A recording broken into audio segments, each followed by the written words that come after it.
오늘 영상은 예민해서 힘든 사람들이 좀 잘 살아보고 싶은 사람들을 위한 영상입니다. 제가 진짜 예민한 사람이거든요. 어느 정도냐면 대화를 하면 상대방의 눈썹이 뒤틀림, 미간까지 세세하게 읽고요. 사무실 안에 있으면 일부러 신경 쓰지 않아도 소리만으로 누가 뭐 하고 있는지 파악이 가능하고요. 그러다 보니까 상대방의 표정만 보고 저도 덩달아 감정이 왔다 갔다 하는 거 있죠. 그러다가 누군가의 말 한마디나 찡그린 표정에 꽂히면 감정적으로도 계속 짜증이 날 때도 있었고요. 내가 예민하다 보니까 상대방한테도 지나치게 배려를 많이 하다 보니 겉으로는 웃고 있지만 속은 시커멓게 타들어가는 경우도 있었죠. 오늘은 저의 이 예민한 생각을 어떻게 성공적으로 활용하고 있는지에 대한 얘기와 관계 속에서 내가 스트레스를 받지 않는 솔루션, 그리고 이 예민함을 관계에서 어떻게 활용할까에 대한 내용을 여러분들께 알려드리겠습니다.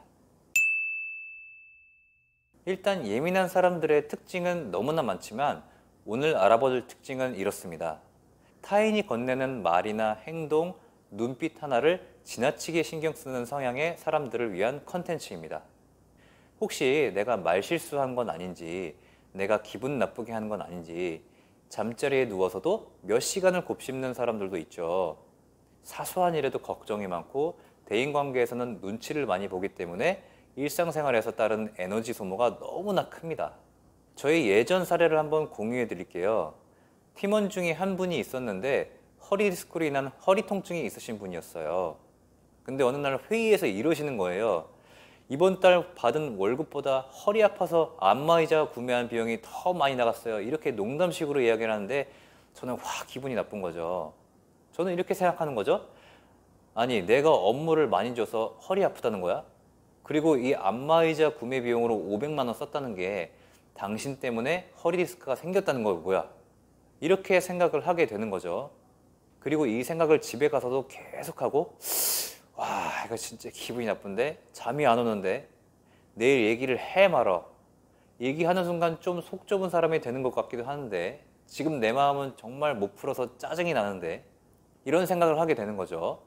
이런 일들이 하나둘씩 늘어나다 보면 어느 순간 폭발해서 그 사람과의 관계를 단절시켜 버리는 거죠. 저는 이때까지 제가 이렇게 예민한 사람인 줄은 몰랐습니다. 이렇게 세세하게 문장 하나하나 단어 하나에 들어있는 속뜻과 의미를 파악하는 습관을 가지고 있다는 것을요. 그리고 이게 나에게 어떤 의미인지 곱씹어보는 이런 습관이 바로 예민한 사람의 전형적인 특징이라는 사실, 그때는 잘 몰랐었죠. 또 눈치는 제가 엄청 빨라요. 예를 들어 기분 점수가 0점부터 100점까지 있다고 해보죠. 그럼 어떤 팀원의 평균 텐션이 80점이라고 했을 때, 아, 이 사람의 평소 텐션은 80점인데 아주 미세하게 78점 내지는 77점이야. 이러면 제가 그 사람의 텐션이 다르다는 것을 기가 막히게 파악합니다. 그래서 저 사람 오늘 텐션이 좀 다운되어 있는데 나한테 무슨 안 좋은 감정 있나? 이렇게까지 생각을 할 수밖에 없는 거죠. 엄청 피곤하게 사는 거지. 저희 사례를 한번 살펴봤는데요. 이게 정확하게 예민한 사람들의 특징이더라고요. 예민한 사람들의 특징 4가지를 한번 살펴보겠습니다. 일단 타인의 감정에 영향을 굉장히 많이 받고 감정에 민감하게 반응을 하죠. 그리고 일단 내가 참아. 한 번 참고 2번 참고 3번째 참았을 때 결국 폭발하죠. 또 거절하는 것에 민감하죠. 거절하는 걸 정말 어려워합니다. 행위나 상대방이 상처받을까 돌려 거절을 하기도 하고 싶은 말이 있어도 속 좁은 놈이라고 볼까봐 얘기를 못하죠. 그리고 상대방이 거절하면 또 삐지기도 하죠. 또 있습니다. 예민한 사람들은 이것저것 다 신경 쓰고 있기 때문에 에너지가 빨리 소진됩니다. 그만큼 감정 에너지, 신체 에너지를 평소에 많이 쓰고 있다는 거죠. 자, 이거 진짜 내 얘기네. 맞네, 맞아. 이렇게 생각하시는 분들은 제가 지금부터 어떻게 예민함을 잘 다스리고 살아가야 하는지 알려드리겠습니다. 집중 부탁드립니다. 일단 제가 지금까지 살면서 느낀 점은 예민함은 단점이 아니다 라는 것이었습니다. 이걸 아는 게 엄청 중요합니다. 첫 번째로 타인의 감정에 영향을 많이 받죠. 이거는 타인의 마음을 엄청나게 잘 파악한다는 겁니다. 좋은 쪽으로 해석하면 정말 눈치가 빠르고 센스가 넘치는 사람이란 말입니다.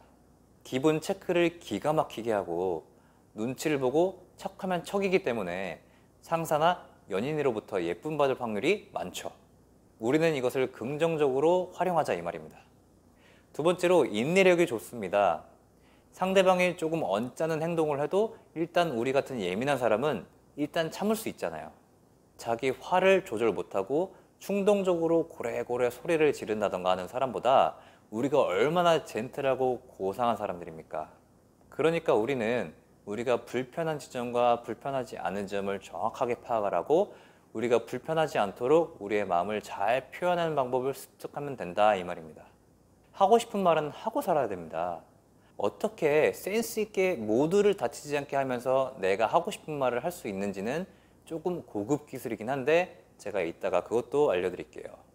또 거절을 잘 못합니다. 우리 예민한 사람들은 얼마나 이타적인 사람들입니까?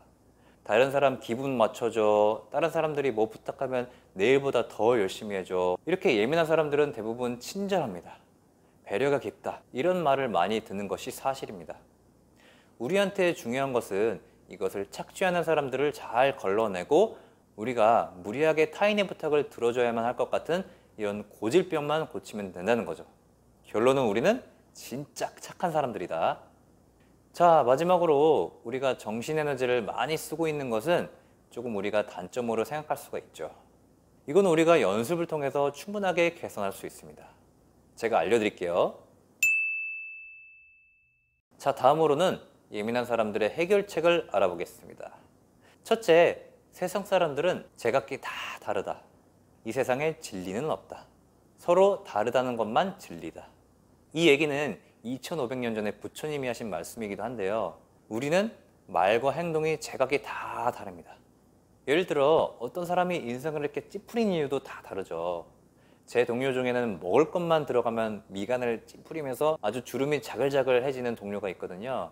처음에 저 사람은 왜 이렇게 기분 나쁜 일이 있나, 집안에 무슨 우환이 있나 이런 생각을 했었죠. 근데 알고 보니 맛있는 걸 먹을 때마다 미간이 자동적으로 찌푸려지는 겁니다. 지금 저 사람이 나한테 화났나? 이렇게 오해했던 저는 정신이 번쩍 무릎을 탁 쳤던 기억이 있습니다. 아, 사람은 진짜 각양각색이구나. 그리고 그 사람의 반응이 나 때문에 하는 건 아니구나. 그냥 그 사람의 스타일이구나. 이렇게요. 이렇게 행동뿐만 아니라 사람은 자주 쓰는 언어의 패턴에 따라서도 다 다르게 표현합니다. 어떤 맥락에 쓰는지에 따라 다 다르겠지만 어떤 사람 보고 섹시하다 이렇게 표현하는 것이 누군가에겐 기분이 나쁘고 누군가에겐 좋은 칭찬으로 들릴 수 있는 것처럼요. 둘째, 내가 예민한 사람을 대놓고 표현하는 것입니다. 자, 우리가 지금까지 예민한 것이 나쁜 게 아니라는 것을 제가 많이 강조를 했습니다. 그러면 내가 예민하고 섬세하고 상처를 잘 받는 성격이라는 것을 내 지인들이 알면 좋습니다. 먼저 예밍아웃을 하기 바랍니다. 예밍아웃? 나는 좀 예민한 성격이야. 이런 것에 민감해. 어쩔 때는 소심한 면도 있어. 이렇게 친구나 동료한테 털어놔 보세요. 자, 여러분, 약한 모습을 가지고 있는 사람이 약한 것이 아닙니다. 내 약점을 알고 인정하고 그 약점을 제대로 활용하고 개선할 수 있는 사람이 진짜 강한 사람입니다. 아셨죠? 셋째, 거절하는 연습하기. 자, 세 번째가 중요한데 예민한 사람 진짜 거절을 잘 못합니다. 왜냐면 나도 그렇게 예민하고 거절받기를 극도로 싫어하기 때문에 남들도 내가 거절하면 상처를 받을까 봐 지레짐작을 해버리는 거죠. 이럴 때는 거절하는 연습을 해야 되는데요. 제 내담자 사례 중에 한 명인데 거절하는 게 정말 어려웠대요. 자기 얘기만 계속 쉴 새 없이 떠드는 사람 주변에 한 명씩은 있잖아요. 내 얘기를 듣는지 안 듣는지 상관없이 그냥 주구장창 똑같은 얘기를 반복하는 사람이에요. 그래서 좀 피하고 싶었는데 도저히 그 얘기를 할 수가 없더라는 거죠. 그래서 제가 그냥 좀 계속 핑계를 대라. 엄마랑 전화해야 된다. 가족이랑 약속이 있다. 지금 좀 몸이 좋지 않다. 이렇게 돌려 말할 수 있는 핑계를 계속 만들고 서서히 내 주장을 조금씩 할 수 있는 마음 근력을 키워라. 이렇게 코칭을 해줬습니다. 지금은 뭐 자기 주장 너무나 잘 얘기하고 이렇게 내가 어떤 마음인지 어떤 생각을 가지고 있는지 상대방한테 명확하게 얘기를 하니까 딱 선도 잘 지켜지고 그랬다는 거죠. 결국 관계를 악화시키지 않으면서 적절한 관계를 유지하는 노하우를 습득하신 겁니다. 자, 지금까지 우리 예민한 사람들의 특징과 그 그 해결 방법에 대해서 알아봤습니다. 여러분, 예민함은 정말 좋은 겁니다.